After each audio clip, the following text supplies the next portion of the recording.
Hi guys, welcome to আমার village kitchen. আজকের আমার ভিলেজ কিচেনে রান্না করা হবে চিকেন রেজালা। এই রেসিপিটা রান্না করার জন্য প্রথমে 500 গ্রাম মাংস নিয়ে আছে এবং এরকম সাইজে কেটে নিয়ে আছে। এবার মাংস ম্যারিনেট করে নিতে হবে। ম্যারিনেট করে নেওয়ার জন্য প্রথমে 100 গ্রাম টক দই, 1 চা চামচ গোলমরিচের গুঁড়ো, 1 চা চামচ আদা রসুন বাটা, স্বাদ মতো লবণ, হলুদ গুঁড়ো ও রিফাইন তেল দিয়ে ভালোভাবে মিশিয়ে নিতে হবে। ভালোভাবে মিশিয়ে নেওয়ার পর কিছুক্ষণ রেখে দিতে হবে।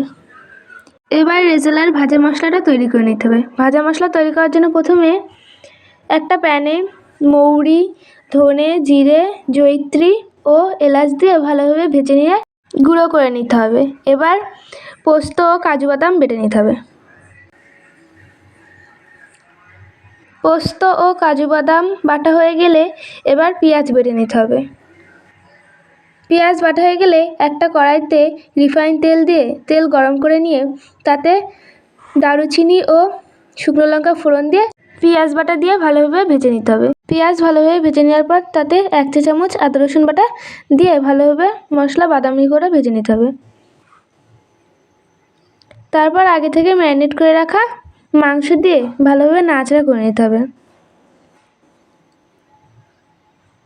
ভালোভাবে নাড়াচাড়া করে নেওয়ার পর 7-8 মিনিটের জন্য ঢাকনা দিয়ে রাখতে হবে। 7-8 মিনিট পর ঢাকনা খুলে যখন মাংস থেকে তেল ছেড়ে দেবে তখন তাতে পোস্ত ও কাজু বাদাম বাটা দিয়ে দিতে হবে। পোস্ত ও কাজু বাদাম বাটা দিয়ে ভালোভাবে নাড়াচাড়া করে নেওয়ার পর আবার কিছুক্ষণের জন্য ঢাকনা দিয়ে রাখতে হবে। কিছুক্ষণ পর ঢাকনা খুলে ভালোভাবে নাড়িয়ে ছেড়ে নিতে হবে। যখন রেজালা এইরকম হয়ে আসবে তখন আগে থেকে গুঁড়ো করে রাখা ভাজা মশলা দিয়ে ভালোভাবে নাড়িয়ে ছেড়ে নিয়ে পরিবেশন করতে হবে।